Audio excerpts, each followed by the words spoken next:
Alors, il s'agit dans cette activité-ci de définir, de constater, d'observer l'effet des opérations sur les inégalités. Alors, je vous propose ces trois inégalités qui sont là.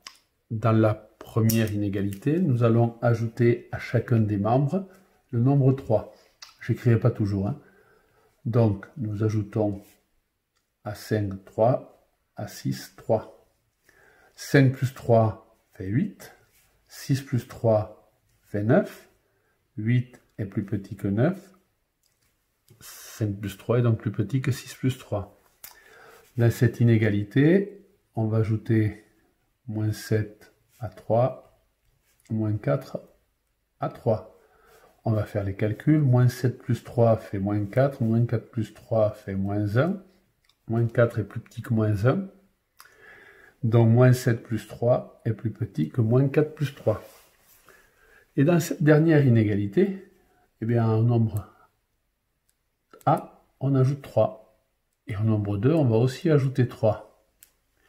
Alors, ce qu'on observe, et ce qu'on va admettre ici, c'est que quand on ajoute un même nombre aux deux membres d'une inégalité, ça ne change pas le signe. Donc, on garde le même signe. Le même sens de l'inégalité. On va admettre qu'on garde ici le même sens de l'inégalité. Nous allons essayer de vérifier cela en soustrayant 3 aux deux membres de l'inégalité. Donc, 5 moins 3, 6 moins 3. 5 moins 3, ça fait 2. 6 moins 3, ça fait 3. 5 moins 3 est plus petit que 6 moins 3. Je vais noter si on veut, d'accord. On va faire, pardon. Donc ici, à moins 7, on soustrait 3. À moins 4, on soustrait 3. On arrive donc à moins 10 et moins 7. Moins 10 est plus petit que moins 7. Donc moins 7 moins 3 sera plus petit que moins 4 moins 3. Même remarque que tout à l'heure. Pour pouvoir compléter la dernière colonne, eh bien on observe que quand on soustrait un même nombre aux deux membres de l'inégalité, eh bien on ne change pas le sens de cette inégalité. Donc, quand on va soustraire A moins 3, sera donc plus petit que 2 moins 3. Même façon, je passe en vert pour montrer qu'on ne change pas. On ne change pas le sens.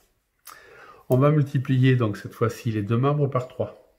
Donc, première étape, je prends le premier nombre, c'était 5. Je le multiplie par 3. 6 multiplié par 3, on obtient 15 et 18. 15 est plus petit que 18. 5 fois 3 est donc plus petit que 6 fois 3. On va prendre moins 7 que l'on va multiplier par 3, moins 4 que l'on va multiplier par 3. On obtiendra moins 21 et moins 12. Moins 21 est plus petit que moins 12. Donc moins 7 fois 3 est plus petit que moins 4 fois 3.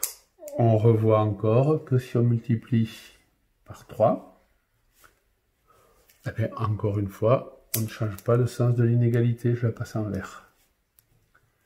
Donc, dans la dernière inégalité, si l'on multiplie A par 3 qui fera 3A et 2 par 3, on multipliera donc par le même nombre 3 et on ne change pas le sens de l'inégalité.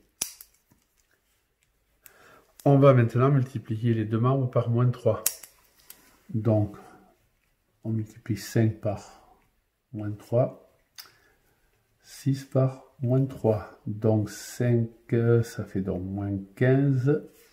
6 fois moins 3, ça fait moins 18. Aïe là là, attention, ici, ici, ici, ici, ici, il y a changement de sens.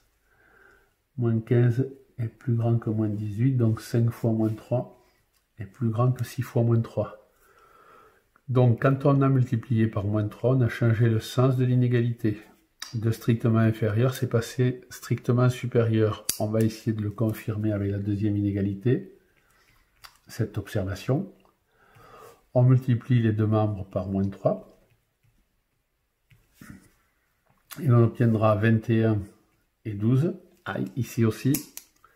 21 est plus grand que 12, donc quand on va multiplier par le même nombre moins 3, j'ai oublié de dire de passer ici, on a changé le sens. Donc pour la dernière inégalité, on va l'admettre que quand on va multiplier les deux membres par un même nombre négatif, ici en l'occurrence moins 3, alors là, dès qu'on multiplie par moins 3 les deux membres, on change le sens de l'inégalité. On va essayer de voir la règle qu'on pourrait appliquer avec la division, en l'occurrence par la division par 2. Donc si on divise 5 par 2 et 6 divisé par 2, on aura 2,5 et 3. Donc 2,5 est plus petit que 3, 5 divisé par 2 est plus petit que 6 divisé par 2. Ça, on va essayer d'étayer cette observation en divisant par 2 les deux membres de cette inégalité pour avoir moins 3,5 et moins 2. Moins 3,5 est plus petit que moins 2. Donc moins 7 divisé par 2 est plus petit que moins 4 divisé par 2. Donc quand on divise par un même nombre positif, a priori, il n'y a pas de changement de sens de l'inégalité. Donc, d'après cette observation, on va admettre que quand on va diviser le nombre A par 2, et quand on va diviser 2 par 2, comme on divise les deux par le même nombre positif, les deux membres, alors on ne change pas le sens. On reste toujours faire. Et on va diviser par moins 2, enfin. On va diviser 5 par moins 2. 6, on va aussi le diviser par moins 2. On obtient donc moins 2,5 et moins 3. Allez, de nouveau, moins 2,5 est donc plus grand que moins 3. Donc, quand on va diviser par le même nombre, moins 2, alors on va changer le sens. On va vérifier cette observation en divisant moins 7 par moins 2 et moins 4 divisé par moins 2. Donc on obtiendra 3,5 et moins 2, et 2, Et oui, de nouveau, 3,5 est plus grand que 2. Donc quand on va diviser par le même nombre, moins 2, on aura à nouveau changé le sens. Donc, quand on va prendre le nombre A, que l'on va diviser par moins 2, si on divise l'autre membre par le même nombre négatif, moins 2, alors, attention, on change le sens de l'inégalité. Donc ici, c'est juste pour observer qu'il y aura deux cas de figure il ne faudra pas s'oublier. Dès qu'on va multiplier les deux membres par le même nombre négatif, on change le sens de l'inégalité. Et quand on va diviser par le même nombre négatif les deux membres de l'inégalité, on change aussi le sens. À tout à l'heure.